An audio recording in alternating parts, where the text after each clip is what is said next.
Welcome to the show. Thanks for joining in another week. Have a great show planned for you this week. Later on, I have with me Florence, the Regional General Manager of Wheeling Island Casino and now Mardi Gras Casino down in Cross Lanes, West Virginia. We'll be talking to her about all things involving the casino here in Wheeling, and then also the recent acquisition of the Mardi Gras Casino. But first, we'll start off with some of our usual features. And since Kim is going to be my guest later on, I thought I'd start with a quote about gambling from Michael Jordan, one of my favorite all-time athletes. If you grew up as I did in the 80s and 90s and you're a sports fan, Michael Jordan is certainly one of a lot of people's favorites during that era. And he said, "I want people to understand gambling is not a bad thing if you do it within the framework of what it's meant to be, which is fun and entertaining."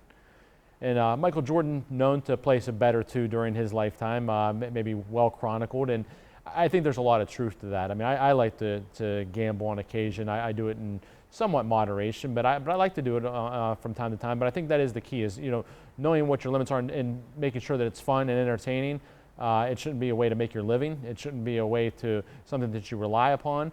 It should be something that you do for fun with friends or family members, or something to have a little bit of entertainment, to maybe blow off some steam on the weekend or whatever it may be. So I think a very good quote there from Michael Jordan. And he's played some pretty big bets during his life, but that's also part of the lesson, is that he can afford to. Gamble within your means. Don't gamble more than you're able to afford to lose, because you may win, you may lose. You don't know what's going to happen, so keep that in mind. Talk about some community events coming up. And one of the ones that I'm kind of looking forward to, unfortunately can't attend, but I'm looking forward to being a part of it in another way, is the West Liberty University Great Gala, which is coming up on Saturday, April 28th at Glessner Auditorium at Oglebay. My firm is sponsoring that event.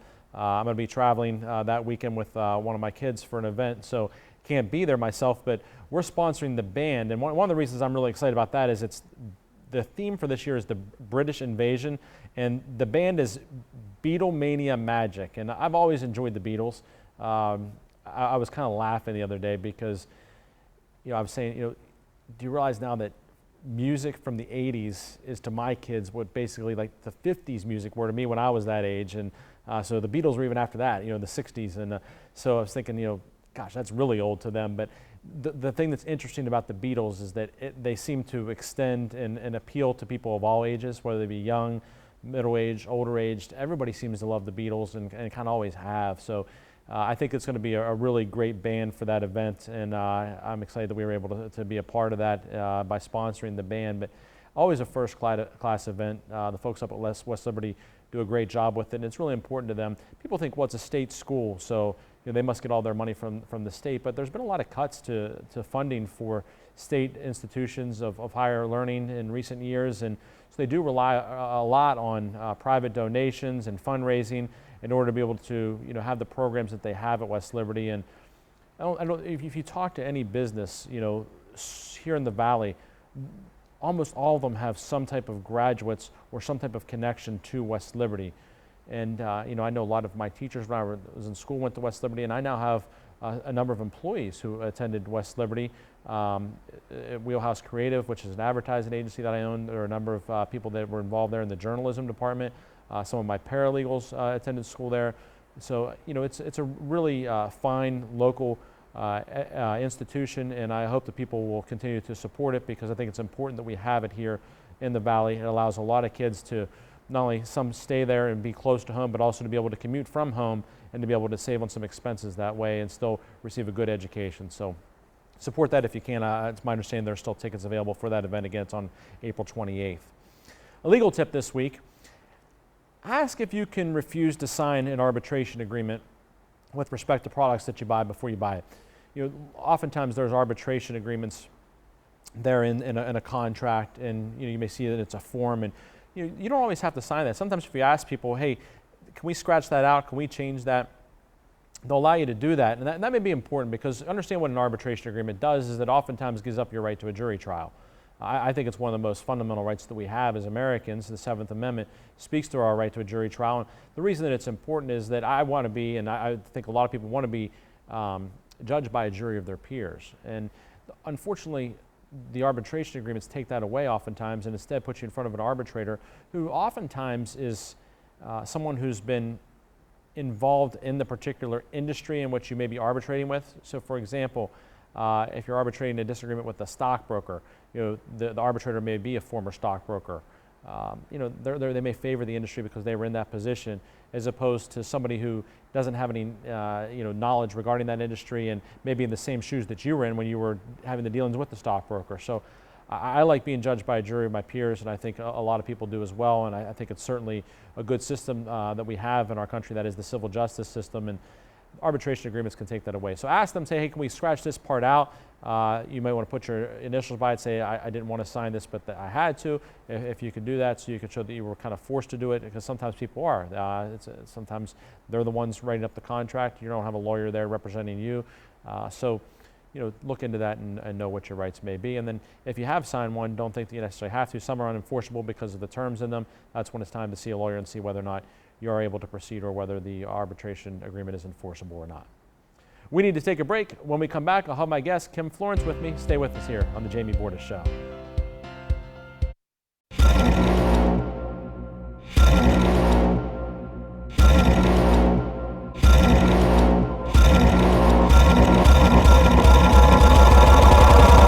Bordas and Bordas, fighting for justice.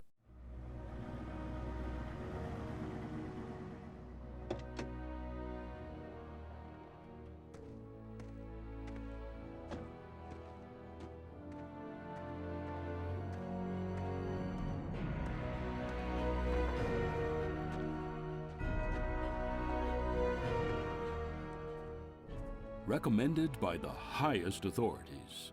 Danoon Lumber. Looks like a bad one's coming. Yeah. Right?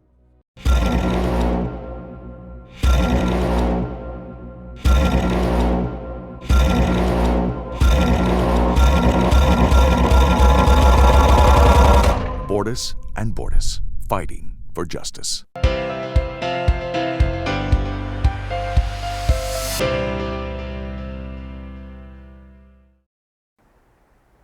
Welcome back to the show. This is my favorite time each week when I have a guest with me, and my guest this week is Kim Florence, who is the Regional General Manager of Wheeling Island Casino and now also Mardi Gras Casino, working for Delaware North Companies, but overseeing those properties basically. Kim, thanks for being here on the show. Thank you. People may not realize what a big company Delaware North is. I mean, they think Wheeling Island Casino and think, okay, there's a casino here in Wheeling, but part of a much bigger operation. Oh, absolutely. Delaware North we like to joke saying it's like the biggest company that nobody's ever heard of. Have their hands in a lot of different things, gaming being one of them. And they've actually had Wheeling Island for a very long time, almost over 20 years now. So it's been a part of the Wheeling community and in a kind of behind the scenes way, but has done everything that it can do to invest in that property to make it what it is today. I had no idea until I started doing a little bit of research that Delaware North is involved with some of the major sports franchises around the country and really in other parts of the world even, and in terms of servicing those stadiums and places like that, and has all these different divisions and things, not just a casino operation. Yeah, right. So casino operations do make up a little over 50% of the company's overall revenues, but everything else is driven by, we're in airports, we do airport food service, so it's not uncommon to be through some of the major airports and have Delaware service that's provided to you. We're in sports as well and have multiple arenas and ballparks across the country. They also have a parks and resorts division, which one of our key locations is Kennedy Space Center. We operate that, and just a fantastic array of things that people can do, but it's all based around entertainment and hospitality, and that's really what Delaware North is about, and they got their start in the culinary and hospitality business, and they've just grown from there. You're from here in the Valley, graduated from Martins Ferry, and then got furthered your schooling at Ohio University, but then ultimately came back here and been working with the casino now for a while. Yeah, so my husband and I are both from the area, very fortunate to have been able to come back here and get a career and start developing a career here in the Ohio Valley. And we came back in 2003, right at the time when the casino was doing its largest expansion. So the expansion that we enjoy today with the hotel and the extra gaming floor, all the restaurants, that was being built in 2003, and they were hiring new staff. And I got lucky getting into the marketing department at that time and have been there ever since. So it's been really great to see the evolution. We've had our ups and downs over the years with competition from Ohio and Pennsylvania coming in, but overall it's stood the test of time. We've continued to fight through it and still provide great revenue for the state of West Virginia, our county, and our city. So I'm really proud to be a part of it. You know, I always find it fascinating to see someone like you who, you know, comes back home, you know, gets a job in the marketing department now, you know, not just the running that entire casino there, but also another one, you know, and it's always a great story when you see someone locally do so well like that with a big company like Delaware North. So. Yeah. Well, and I give Delaware North a lot of credit for that. They find talent. They love the idea of promotion from within.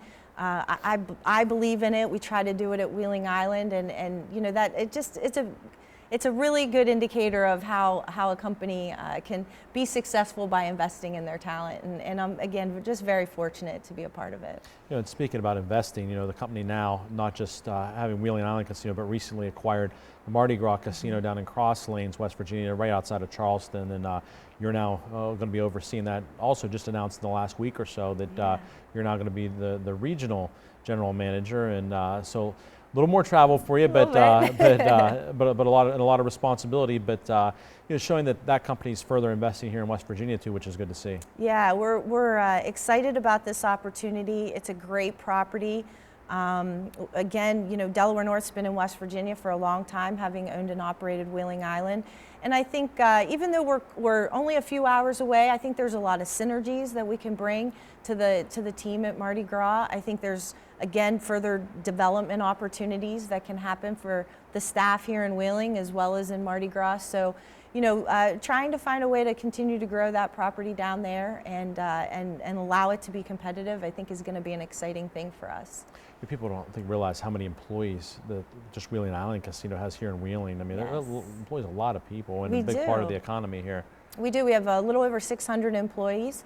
Mardi Gras is about equivalent to us, so big impact in those communities, and yeah, a lot of talent. It's funny because I always am encouraged by people who live here coming in through high school, coming up through college, and you know, they think they have to move away, and that's not always the case. We have a lot of opportunities, and you know, getting into a company like Delaware North could be a launch pad for other places. Again, having so many divisions and different places that people can work at, you know, an internal transfer happens all the time, and we can send people to other areas, get them more exposure to what they're interested in and what they're good at, and it really can be a great launch pad for a career.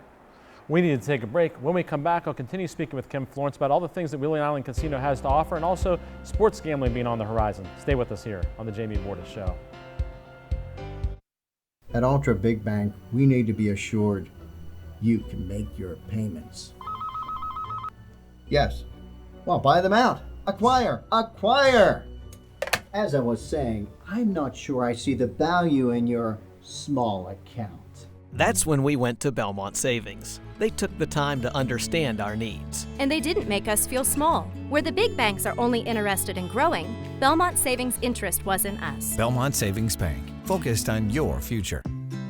So, how was your first day? Long. So, Josh asked me about you. Daddy's home. Go get him.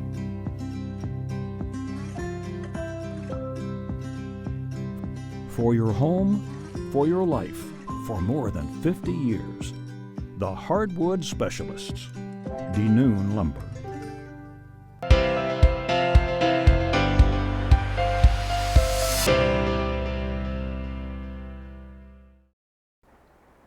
Welcome back to the show. I've been speaking with my guest this week, Kim Florence, who is the regional general manager for Delaware North, overseeing the Wheeling Island Casino and now Mardi Gras down in Cross Lanes, West Virginia as well. And Kim, you know, we were talking a little bit about, you know, how many employees and things at Wheeling Island, and one of the reasons for that is there are a lot of offerings.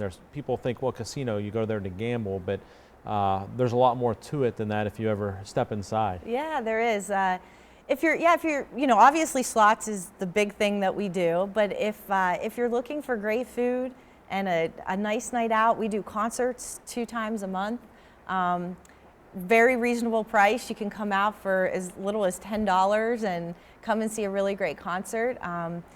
You were talking earlier about the Beatlemania. Yeah. That's one example of some of the things that we do. And you know, come and have dinner at our Point C and Steak restaurant. I think it's as good as anything that you can find in Pittsburgh, and it's right here in our backyard. So, you know, having what we call a staycation, you can stay at the hotel and have dinner and see a show and do all of that right here in Wheeling. And I think a lot of people forget that we can do that. I think the steak there is as good. I think you're right, as good as anywhere. And you save on gas from Yeah, out of town, and the food's a little cheaper. Time, it really is. I mean, I've got 6 kids. You know, it's not easy for us to go to Pittsburgh, get a little concerned about being gone that long. So, but to be able to go over there to the Point and, you know, have a good meal and a good steak and enjoy it, it is good food. I always and the service has always been fantastic too when I've been there. We try to, you know, I think we went maybe for either a birthday or Valentine's Day or something not too long ago, and the food and the service was both good. So if you can get both those things down and we didn't have to wait, it was right on time with our reservations. So it was great. Yeah, thank you. Yeah, and in our buffet, always a big popular one for the Friday seafood buffet. We have the all-you-can-eat crab legs, and people really enjoyed that. But you know, you bring up service. Certainly one of the things we pride ourselves in. We've got a great team of people, very passionate about what they do, and we really think that sets us apart in terms of how we operate Wheeling Island, and hopefully people see that when they come in. A number of years back, you know, table games were added to the casino. Previously, it had just primarily been slots, and of course the dog track's been there for quite some time. But the table games brought in kind of a whole another set of people that maybe didn't enjoy slots but enjoyed playing blackjack, craps, poker. What changes have you seen that you know, in terms of the table games, you know, coming into the casino? It's been a number of years now. Yeah, no, it's been a great addition. I think anything that you can do in a casino environment to stay competitive and different, when you're up against other states who have similar amenities, bringing things in like that is certainly going to help you stand out from them. And you know, people want a full experience. They want to be able to come in and try a little bit of everything. We see a lot of crossover play from people who enjoy table games and also enjoy slots. Sometimes it's the husband and wife. Other times it's, you know, somebody who just enjoys both. And racing's the same. We see a lot of crossover. So having all the amenities available to people, I think, makes us a great destination. One of the days that I always think is kind of cool is coming up, which is Kentucky Derby Day. You know, it's always crowded, and you see a lot of energy and excitement. People that are watching the race and come over you can place bets on the Kentucky Derby, even though it's not being run here, obviously, but you can place the bets there, and that's always a lot of fun. But that's just kind of one form of what I would call, in some ways, sports gambling, but the whole other form of sports gambling coming in perhaps sometime soon, waiting on a decision from the United States Supreme Court.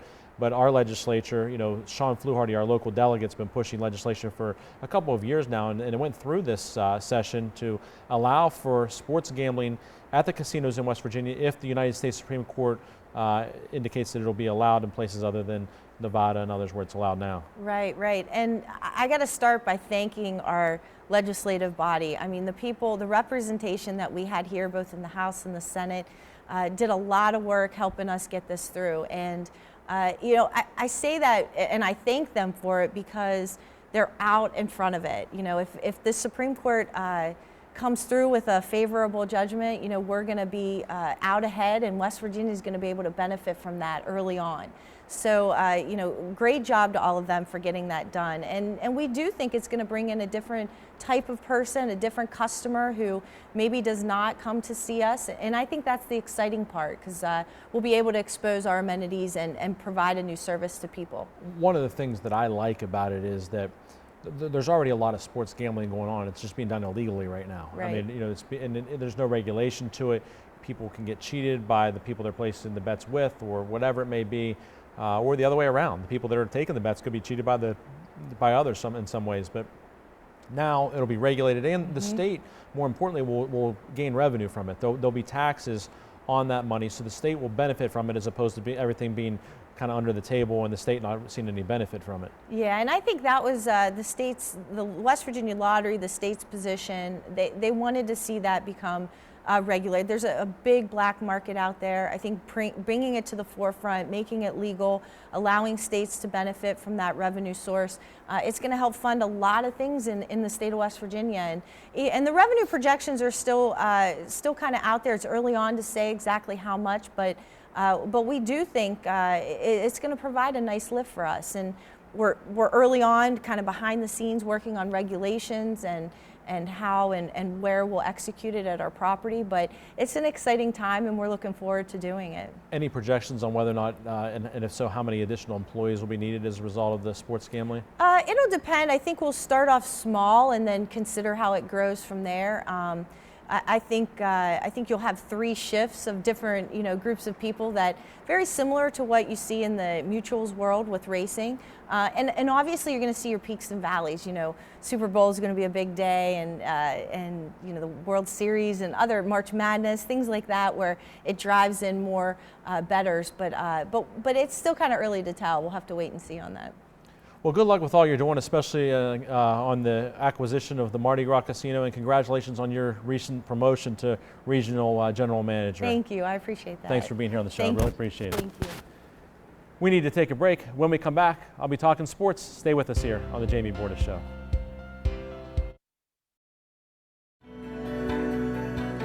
People in nursing homes are some of the most vulnerable members of our society. They're there because they can't take care of themselves. Those facilities have a duty to take care of our loved ones, and when they don't, it's important they're held accountable. We've not only collected record results against negligent nursing homes, but more importantly, we've helped so many families get the answers and closure they so badly needed. Bordas and Bordas, fighting for justice. We're Panhandle Cleaning and Restoration, and we're gonna save you. We've got it down to a science, an absolute state of art. We do it all, restoration, cleaning, and reconstruction. When disaster strikes, just pick up the phone. We're Panhandle Cleaning and Restoration, and we're gonna save you.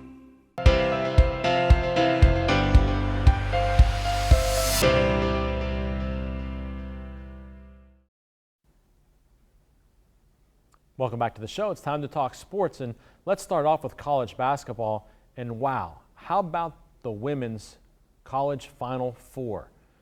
Maybe the first time ever that the women upstaged the men with respect to the Final Four. My alma mater, of course, I'm excited because Notre Dame won the national championship, but the way in which they won it with a buzzer beater with 1 second to go by the same player who had a buzzer beater in overtime 2 nights earlier to knock off the undefeated powerhouse Connecticut Huskies. So, Notre Dame wins it all, but the women's Final Four, first of all, on Friday, 2 games go into overtime. Mississippi State beating Louisville in overtime, and then in the nightcap, Notre Dame comes from behind to knock off Connecticut in overtime. And really, Notre Dame had a chance twice against Connecticut to close it out. Up by 5 in regulation, couldn't close the deal. Up 5 again in overtime, almost blow that. But, then to come back down 15 points in the second half on Easter Sunday, and to come from behind in the second half, midway through the third quarter, trailing 15, and come back to win that game. And they tied it by the end of the third quarter. I mean, it was really a great run to end the third quarter. But a lot of excitement, and people may not realize if they weren't watching closely, Notre Dame had 4 players out this year with torn ACLs in their knee. I mean, that's almost unheard of. Down to 7 scholarship players. The team actually had more torn ACLs than losses, ended up with only 3 losses on the year. And I think one of the greatest coaching jobs in perhaps college sports history by Notre Dame's Muffet McGraw, who got her 800th career win at Notre Dame with that national championship win, 888 wins overall in her college coaching career. But really was really happy also, not only for Coach McGraw, but also some of the women who were in school when I was there. Beth Morgan, who's an assistant coach, now goes by her married name, which I'm forgetting her married name, but and then Neil Ivey, also who was in school when I was there, 2 of the assistants there on Muffet McGraw's team, and they had been a part of really the start of the rising of Notre Dame basketball, and then also my good friend Sheila McMillan Keller, who was a great shooting guard in the late 90s, early 2000s for Notre Dame, and didn't get to the national championship or didn't win the national championship, but was, helped Notre Dame get to that first Final Four that they got to, and kind of helped set the way for the teams to come. So now Notre Dame getting a second national championship, but always seems to be in the hunt, have a number of title game losses. So a lot of excitement. And the men's Final Four just didn't quite live up the same way. I mean, Villanova ran away with the men's national championship game over Michigan. And to be honest, Michigan just looked like they didn't belong on the same court, losing by, roughly 20 points in that game. And Villanova, winning all 6 tournament games by double digits. First time that in years that's been done, and now won 2 titles in the last 3 years. And really, Jay Wright at Villanova, who's been there for nearly 2 decades, has that program really going. I mean, and you talk about a rich recruiting area, Philadelphia. I mean, that's just great basketball in Philadelphia and the surrounding areas. I follow the women's basketball game pretty closely because I have a daughter who, let's just say, enjoys playing the game a lot, and we end up traveling a lot for that. And last year we played some of the teams from the Philadelphia area in a tournament in Baltimore, and we'll be doing that again this year. And a lot of talent both on the male and female side of basketball in the Philadelphia area. A lot of the great Catholic high schools there in Philadelphia produce top-notch players. Of course, Kobe Bryant came out of Philadelphia. Some of the other great players over the course of the years. So great to see Villanova doing good things. And, of course, their famed coach Rollie Massimino, who won the 1985 national championship at Villanova with the epic win over the Patrick Ewing Georgetown team, passed away in the last year. So good to see Villanova get that win, too, and Coach Rollie Massimino's memory as well. The Pirates have started the season with a big winning streak. Who thought the Pirates would get off to a great winning streak to start the season? I kind of did. I mean, if you remember on last week's show, I said the Pirates were going to surprise people and finish in the top 2 in their division, not in the bottom like many people predict. And it's a long season, 162 games, a lot still to go. But Pirates off to a hot start, and that's what you want to see. Is the question will be can the pitching hold up throughout the season? I like the fact that got these. I think some team speed out there and guys that are hungry to prove themselves. Still early in their careers, so I think a lot of opportunity there. And I also said I think Marte, Polanco going to have a good season. So I'm excited about this Pirates team, and I got to catch the home opener. Went up there with my wife and kids and had a great time. It was a little more chilly than you might expect for a home opener, but the Pirates got off to a great start then too. And we'll see what happens. But I'm excited and optimistic about what I see. Penguins clinched this playoff spot. Speaking of Pittsburgh professional teams, so they'll be looking to make another run again. Can they three-peat? The Penguins are always dangerous in the playoffs with Crosby, Malkin, and others, so I'm excited for that as well. And the WVU spring football game is this Saturday, featuring the gold versus the blue. We'll see what the team looks like. I think they could have a great season. We'll talk more about that as the spring goes on and into the summer months. That's all the time that we have this week. I appreciate you joining in again. We'll see you next week on the Jamie Bordas Show.